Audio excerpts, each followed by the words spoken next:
All right. Well, thank you all for coming to my final presentation. It's very exciting. And if you did not already, for the people on Zoom, there is a QR code on this slide here you can scan to get more information in depth, or for you in person, there is a QR code on the handout as well. So we're gonna just start with our first question here. Who do I aspire to be as a teacher? So my teaching philosophy is made up of a few things. Some of them might be a little bit self-explanatory, but some of them need a little bit of explanation. So I'll just go through what each of these mean and why they're important to me. So the first one up here, comfortable and safe classroom. I'm sure that everyone in here has had a classroom they've either felt comfortable in or not comfortable in. And there is a difference in how well you're learning in those different classrooms. And so a safe classroom is going to result in an ideal learning environment. So the students are going to be more comfortable in learning and asking questions, and they'll get knowledge. And that's important to me, to make my students feel comfortable and let them learn as much as possible. And the next one, positive reinforcement. This is a desired behavior. So for example, maybe they were kind in the hallway and they get a reward, maybe a sticker, and that would result in more of the desired behavior. So I think that giving them something for a good behavior is better than taking something away for a bad behavior. So I want to have that in my classroom. And down here, ag education. For those of you that were in the ag ed program, you know exactly what this is. But for those of you who are not, we have SCE, which stands for Supervised Agricultural Experience. That's where students in a high school agriculture program are doing different things outside of the classroom that give them experience. So they could do internships, they could do a small business, and that would count as that. And then the advisor would advise and kind of just help them out to get where they need to go. The next one is FFA. That is the intracurricular activity that students are a part of, where they go compete in events and grow their leadership skills. And then the bottom is the in-class or lab instruction. That's the typical just teaching in a classroom or having labs. And then over here, this one, the value expectance theory, that means that the teacher will have a high standard for their students. And because the teacher shows that to their students, the students are more likely to be able to reach that standard and do their best. And so I want my students to perform to their best ability, and I show them that I know they can do that. And then the last one, different teaching strategies. We're taught to put variability into our classrooms. So visual lesson days, being able to adapt for students who are visual learners, having videos or different slides. And then auditory, maybe podcasts or different auditory type of lessons so that the auditory learners are good. And then peer teaching days, I think this would be really beneficial because they have to know the content enough to be able to teach it to their peers. And then hearing it from a peer is a little different than hearing it from a teacher. So I think that'd be great. And then tactile learners also need some incorporation, so different labs or going on different trips. And up here, I know it's a little small, so I put them on the slides, but I have these posters that I made, and I'm going to use these in my time student teaching and potentially take them into my own classroom after as well. So we have class expectations. These are kind of like roles, but I didn't call them roles because they're not exactly just roles. They're also what the students are expected to do rather than what they're expected not to do. And so those are just being able to be prepared every day, being respectful, responsible, honest, trying their best every day, even if they don't feel their best, just giving what they have that day, and then keeping their hands to themselves. They're all pretty self-explanatory. And then classroom procedures, I am going to have them do a bell ringer as they come in. So that'll get them kind of on task for the day and kind of lock in for what we're going to be doing that day. And then for Twin Valley, I included this, but signing out on a tablet when leaving the classroom. They have tablets in each room that the students must sign out on, whether that be a bathroom trip, going to the office, anything like that. And then an exit ticket at the end, kind of the same idea as a bell ringer, just kind of wrapping up what we did and also knowing that they don't get to pack up before class is over. And then the consequences are based on Twin Valley's consequence system that they have in their handbook. But I do think that it's a good system to have. And we were asked to come up with what we would want in our own program if we got to create it. And so the top hot pink ones are the topics, and then the light pink are the classes. So Animal Science 1 needs to be taken before Animal Science 2 and down the rows that way. But the ones that go left to right, those are all introduction, and those are like prerequisites. So in order to take the ones lower, you need to take the other ones first. But I do like animal science. A lot of you know I've worked at the zoo. I've been interested in animals a lot of my life. So that's important to have. Leadership, I think coming out of an agriculture program, a lot of students grow their leadership skills. So giving them that opportunity to take those classes in my program would be amazing. And plant science, you can't have agriculture without plants. So I feel like plant science is definitely important as well. And the three that I added on, global agriculture, I did get the international agriculture minor. So I do like global agriculture. And I think that it would be good to give students the opportunity to be exposed to that before college. And then biotechnology, I had that in my high school, and I thought it was a pretty cool class that could definitely go along with agriculture. And then natural resources. So an example of what the topics or units would look like in one of the classes, this would be the plant science course, the first one. And we would talk about careers in research, introduction to plant science in general, the anatomy and physiology, reproduction, soil, because you can't, well, you can grow plants without soil, but that also depends on what type of system you're using, which I would also teach them about. And plant health is important, pest control, plant biology, and then some sustainable practices to use. So I was able to make this really cool project for my ag mechanics class. And this is pictures of me doing it in my grandpa's shop. And it can be really whatever you want it to be. I could use it to organize papers. You could put just random little trinkets on it. But I thought it was really cool, and it's multifunctional as well. But this is something that if I had a wood shop class, I could have my students do this, and it would cost less than $15 per student per project, which is really cool because it's pretty sturdy. So $15 is not much for that. But if you want to see the instructions on how to do that in the QR code, there is a lab management plan in there. The middle section is the instruction set for creating this project if you wanted to ever incorporate that. So that was really fun to make, but safety first always. So in my own personal program, a way that I could incorporate the SAE, which is the supervised agricultural experience, is to have them, if we are in a location that is best for it, they could volunteer at a local zoo. Obviously, I'm biased. I volunteered at the zoo through high school. Even though I didn't have an ag program, this would have been an SAE project I could have done. And it helped me to grow my leadership skills. It helped me to work on my communication skills with the public, and also learn more about animals in general too, and make connections. So I think that students would potentially benefit from this, and integrating different SAE projects is great. And they don't just have to do this one. If they're not interested in that, they could do all sorts of other ones. They could volunteer at a greenhouse. They could have a jewelry making business. But this is just one example of how I could integrate that into my own personal classroom. And FFA, you can't have an ag program without FFA. And so some examples for those of you who might not know what different events there are, they are split into career development events and leadership development events. So some examples of the career, we have agriculture communications. I did judge that in the summer. And so they come up with a way to sort of communicate a product or an idea to other people. And then they have time to do that and then present it to the judges.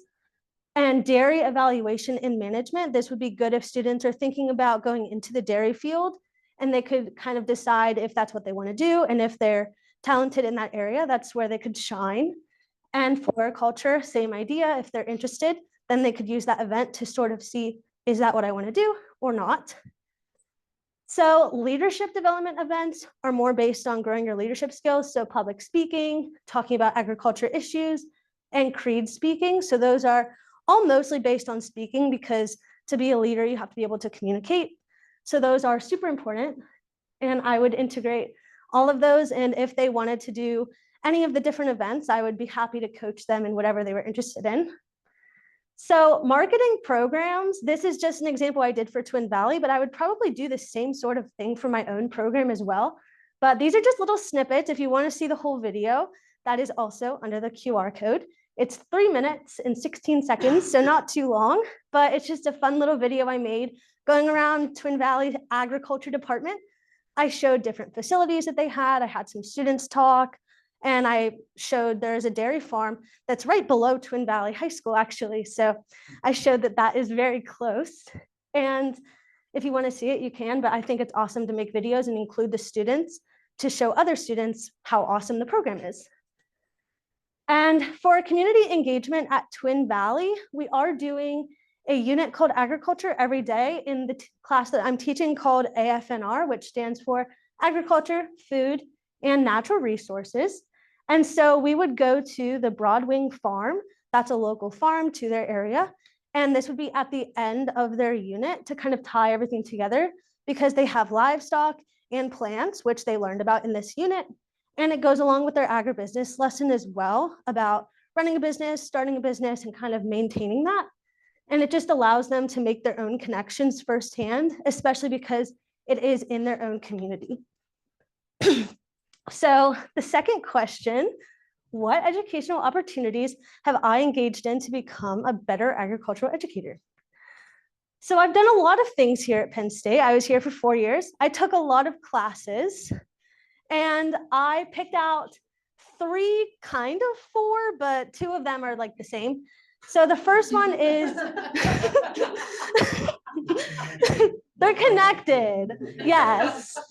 But that one is the first one listed here. We have AEE 349 and 350. The AEE stands for Agriculture and Extension Education. That's classes within my own major, and it's agriculture mechanics. I have had some experience with some things before this, such as wood shop with my grandpa a little bit. We had a small little lesson in wood shop when I was in 8th grade, but we didn't really do too much. And sometimes I help around the house with like different things, but I never formally was taught how to do it. So it was really cool to have a lot of experiences in that field. And so we did concrete and masonry, which is the top picture there. And then the 2 bottom pictures was our most recent, and we did plumbing, which was really cool because I swear I've done it before, but I don't know where I would have done it, but it felt very familiar, but it was good to learn it formally. And we did welding. I don't have a picture. There is one later, but welding was my biggest struggle with ag mechanics, but I was glad that the professor in charge of that was able to help me through, and my peers were very supportive when I was not doing as well as I could have, but I still got there. I made the projects and I pushed through. And so the next one I took, these are the 2 pictures at the bottom, is honeybees and humans. This is an entomology class. I didn't know there was so much to learn about just honeybees, but there's a lot to learn, and it's really in depth, but it was really cool because I knew nothing. I was scared of them before that class.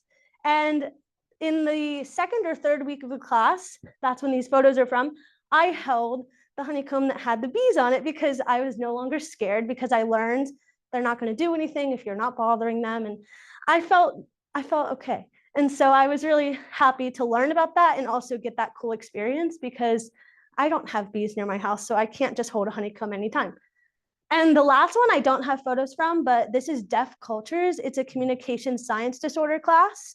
I actually took this before I was in this major, so I was just animal science looking for a gen ed, but it was really helpful in learning about the culture and different history and things like that.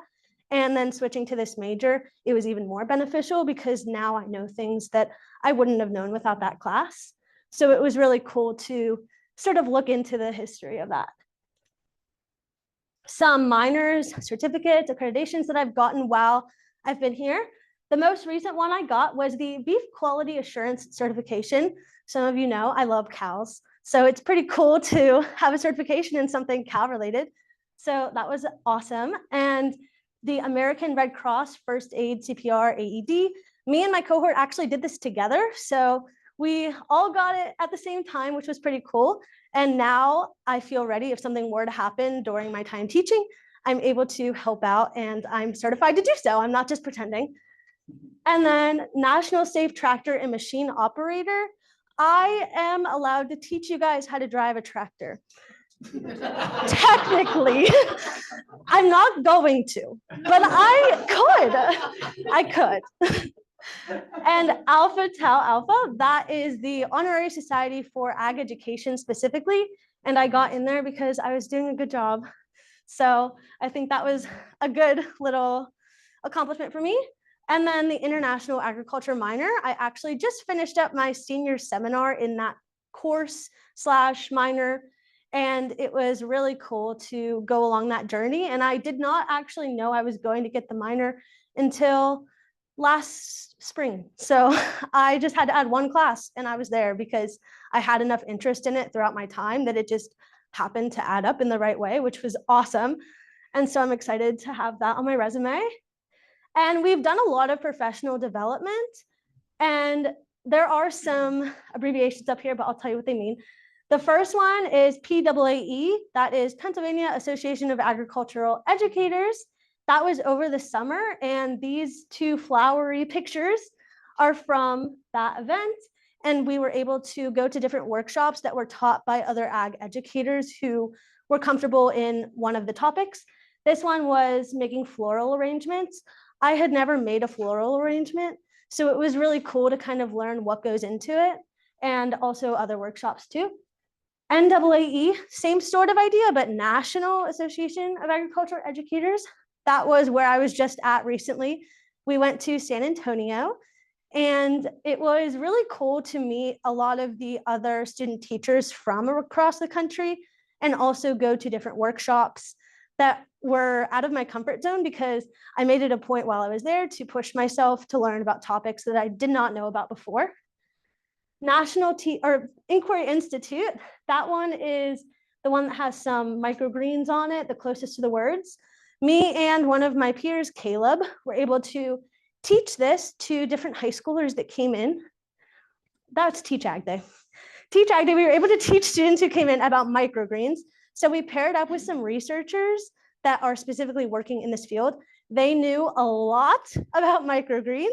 And so me and Caleb were able to kind of work with them to kind of dial it back and then teach it to high school students who came in from different surrounding school districts, which was really cool because it just gave us the opportunity to take challenging information, then kind of water it down, which sounds easier than it actually is.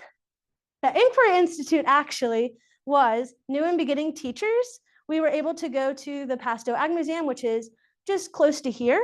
And we had a 2-day little event where we learned how to incorporate inquiry and problem solving into our classrooms, which was really cool. We did different little assignments, sort of, but because it was just teachers, they were able to pull back the curtain and say, here's why we're doing this, which was really helpful. And then we went to the Northern Region PAAE meeting as a cohort just to see what the regional meetings are like. And then FFA State Convention was over the summer, and I judged that leadership event there. So some connections that I've made while I've been going through this program that were not required for the program or were outside of school completely. The first one, the zoo. I love the zoo.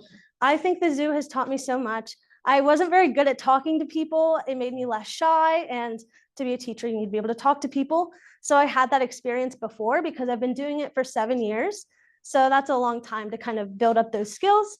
And I also learned how to work with a team, even if some of them were a little bit different than others. We were able to kind of work together and still feel like a family, which was awesome. And then GOALS stands for Global Orientation to Agricultural Learning. And this was my sophomore year of college.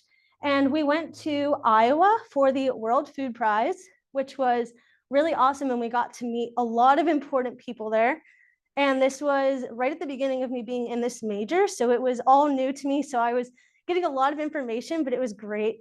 And we were able to go on a trip over our spring break in the spring semester and student teach with a partner. So here we have Shauna. She was in this major last year, graduated. So she's doing fun ag teacher things already. But we went to Henry County in Kentucky and taught a middle school and a high school class for a whole week. And it was really cool to be able to teach both, because we learn a lot about high schoolers and working with high schoolers, but middle school programs do exist. They're just not as popular. So it was cool to be able to work with both ages of students. And we had a great time there and learned a lot. And then I have been a Teach Ag Avenger since my sophomore year of college also. So that's really just advocating for this major specifically and going to different events and telling them what we have to offer and why they should come to Penn State. And then Animal Science Secretary. I had been the Animal Science Secretary since Valentine's Day on my freshman year of college, which is a long time ago, but that helped me whenever I had to put down when I started, because it was on Valentine's Day. So that was really cool. I did stop doing that this semester, but I did it all throughout. And how am I prepared to deal with diverse learners? There's going to be classes come in that have a variety of students, whether they have special needs or they just have different accommodations that they need. So I went to a school called Sunrise School. One of my mom's childhood friends actually is a teacher there. And so I was able to go and observe her class for 2 days. And her school is, like I said, entirely special needs. And it was really cool, even though they were elementary age, it was still cool to see how they go about having the students and how many paras they have and different things like that, to see how that would work. And then Gears and Lifelink, this was very recently, just this semester, me and each of my peers were able to have 1 week of us teaching. It was for 1 day, but we each got assigned 1 week. It was on Wednesdays. And we got to teach students who are either right at the end of their high school career or just a little bit past high school that were special needs. I taught them about ecosystems and they really loved it. And it was cool to be able to work with them. And it was helpful. We did meet them and go into their own space before we were teaching them, to be able to see what accommodations we would need to make, what would be an acceptable lesson and what wouldn't. And then the last one here, one of my zoo coworkers, his name is Trent, and he has autism.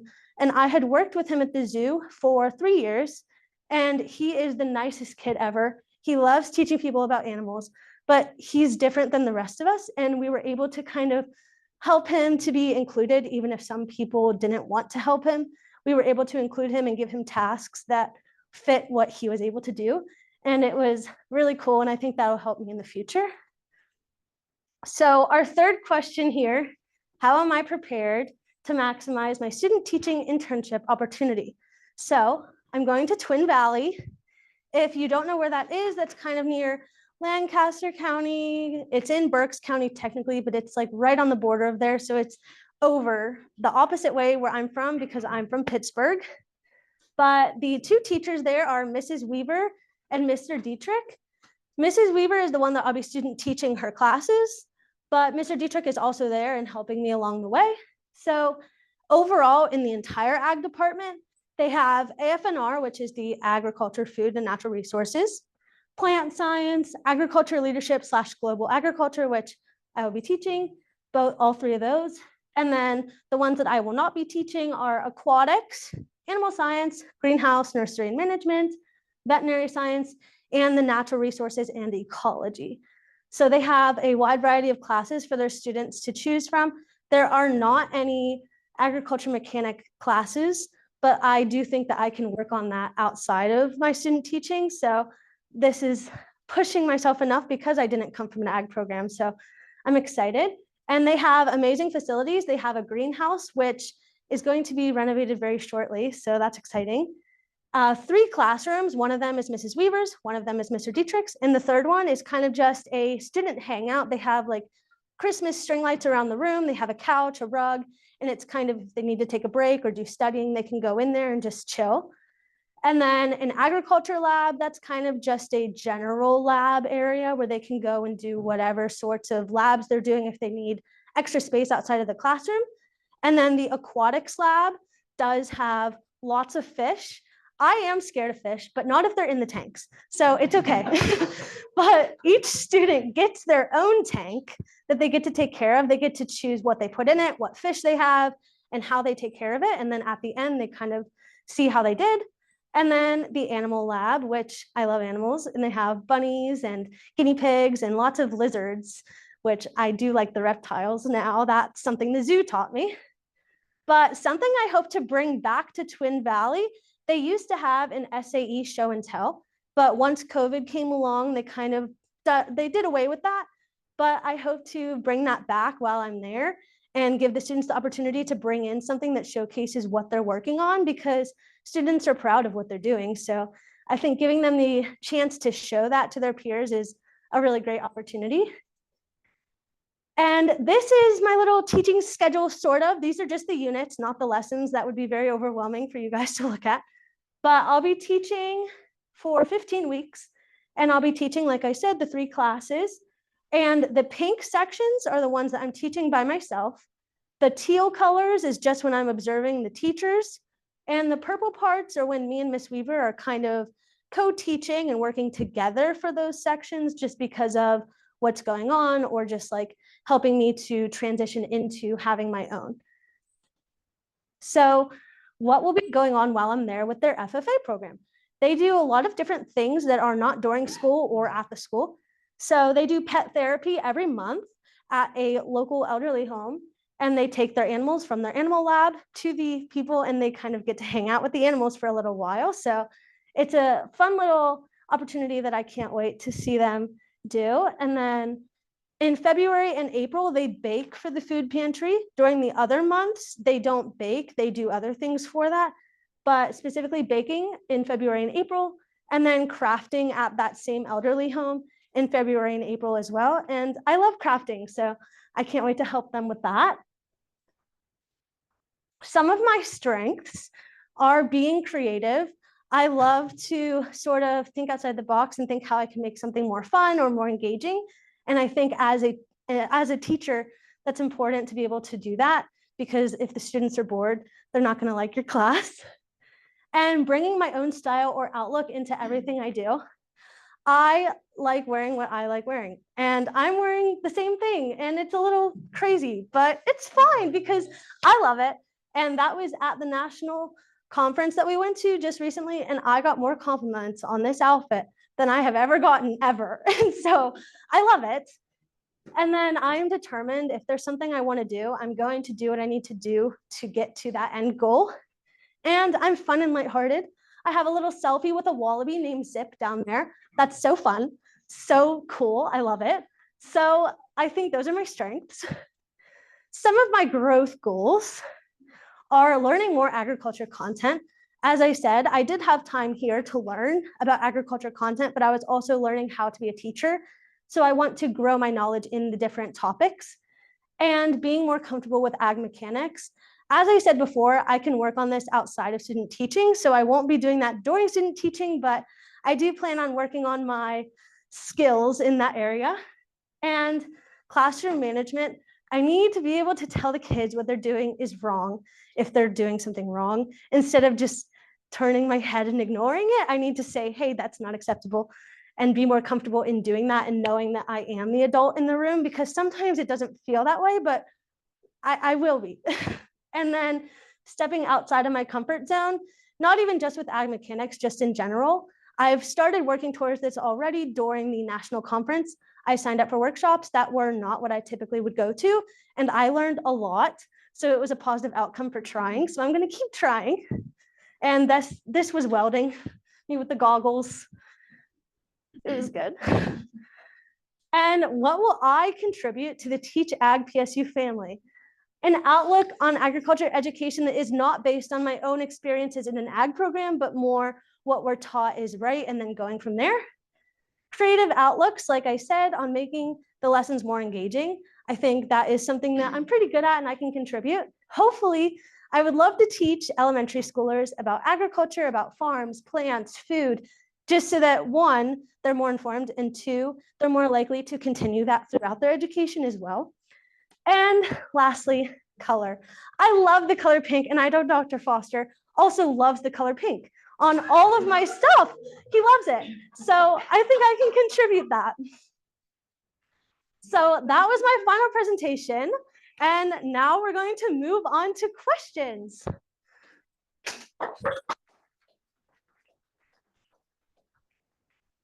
Thank you, Marissa. Again, queue up the online chat questions in there so that Maya can translate. I will start with a question from the faculty panel. You spoke at length about sort of your non-traditional background and sort of where your journey through ag gets started. I'm curious as to how, if you were to be established in your own program, how are you prepared to engage with kids from that non-traditional background to be engaged and interested in high school-based ag education? So I obviously, like you said, I came from a non-traditional background. And so I would approach that by showing the students my journey of the zoo and just finding my own way and telling them that if it's meant to be, they'll find their way, and just encouraging them to do the events that they're interested in, not what maybe their friends are doing or what they feel like they have to do. Because if they're doing things they're not interested in, that's going to push them away even more. So I think letting them get their own, again, being responsible for their own education and choosing what they're doing. One already from the Zoom world, from Mike Bremer. Okay. In developing your FFA chapter or growing your FFA chapter, how will you decide what activities to do with your students? So I have been looking at obviously what Twin Valley is doing with their FFA, but also just seeing, I've networked with a lot of agriculture teachers during all the professional development events.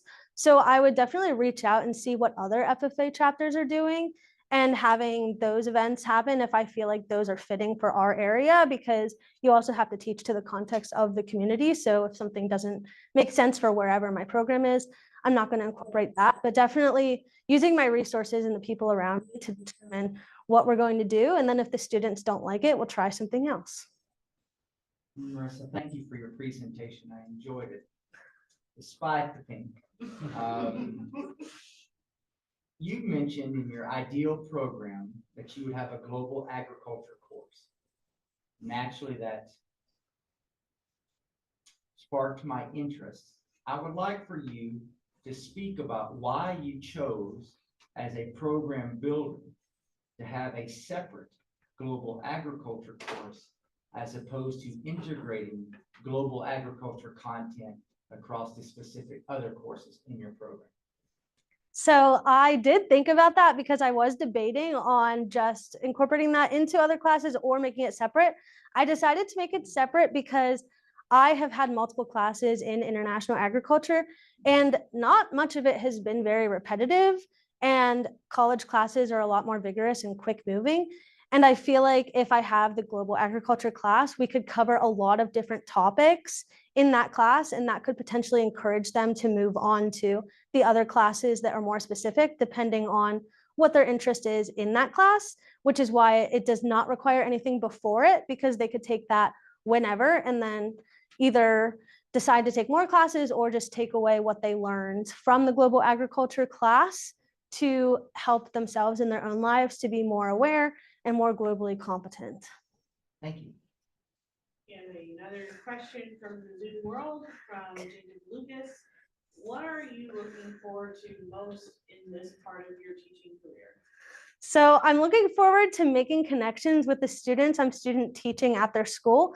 I have seen a lot of things on social media, whether that be the Ag Ed discussion labs or even just TikTok sometimes, is people have talked a lot about student teaching being their favorite part of their teaching career, just because they're making those connections and they have a fresh mind on what they're doing. So it kind of excites me to go there and make connections and not have a specific stigma in my head of what my program needs to be and what the kids that are in my program are like, because I don't know them already. Question from the audience. Yes. Good afternoon. Thank you so much for presenting. Early on, you had mentioned about student success. What does student success look like for you in your program? So definitely students finding their interest or what their special little niche is. that is success in itself because some students don't know what they're interested in. So if they can come out of my class knowing that, that would be great. But also not just testing, but growth. If a student isn't doing so well at the beginning and then they become mediocre by the end, that's still growth and that's still something to celebrate. And so that would also be success. So not just testing as it would seem, but definitely growth and interest for sure. Thank you. I have my own personal question. How do you plan to challenge yourself to develop the quote unquote grit to manage the classroom? So I need to, something I've been trying and I need to see if it works because I just started it, but looking in the mirror and looking at what my facial expressions look like when I'm saying things to a class, such as this is not acceptable classroom behavior, I need to see myself so I know if they are looking at me and knowing that I'm serious, or if they are like, yeah, she's just kidding. She doesn't know what she's talking about. So I think I just need to work on my confidence. And I think with that, I'll be able to manage the classroom a little better.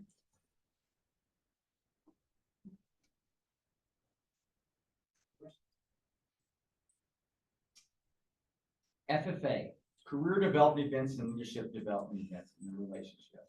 But we know that there's over 33 different ones. And I was curious as you were sharing how you would integrate. You know, well, we'll just do whatever the students want to do. Talk to me about how we choose to use the leadership laboratory of FFA and which events that we would coach and give that time to. So that also comes back to teaching to the context of where you are. If, say, Twin Valley was my program, there is no ag mechanics program there. So it wouldn't really make sense to send students to an event that has to do with fixing small gas engines or doing different work in that field. If they wanted to, I'm sure I could work with some ag teacher that does have those facilities if that's what they're really interested in, but definitely making sure that I am pushing towards the ones that we have the facilities for and we do talk about in class at least a little bit. But if they are interested and really are dead set on doing one that is not, then I would definitely make sure that I helped them, but just picking the ones that apply to what we have. Thank you. Chris, I have another one. You talked about expectancy value theory, and you mentioned your expectations for success for student matters, but also their personal expectations for success. So their self-efficacy matters. How do you build the self-efficacy of young adolescents? So we need to make sure in the classroom as teachers that we make the students feel comfortable. And if they feel comfortable, they're going to feel like they can do more and they're going to be more willing to ask questions and push themselves. So making the comfortable classroom, but also making sure that they are getting praise and me telling them whenever they're doing things good to know that their work is not going to waste. Because if they feel like they're doing things just to do it, they're going to maybe stop trying or feel like they're not as important as they actually are.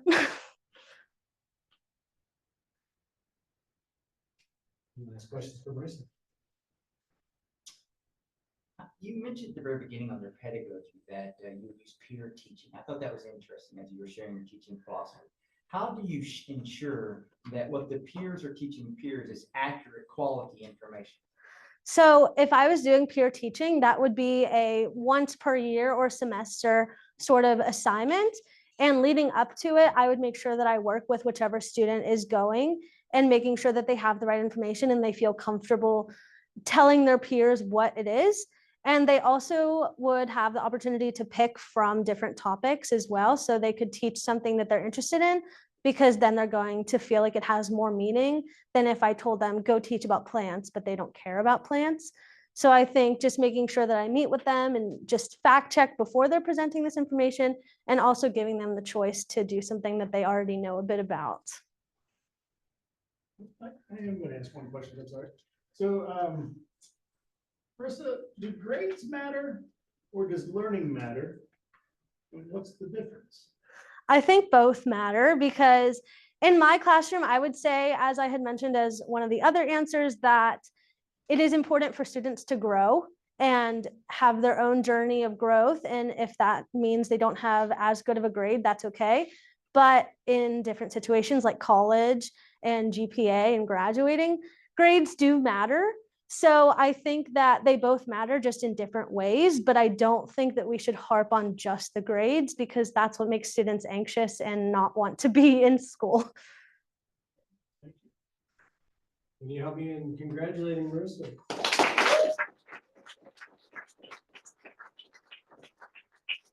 That concludes the public portion of this presentation. We'll ask you to retire at 2:14, so we have some additional questions.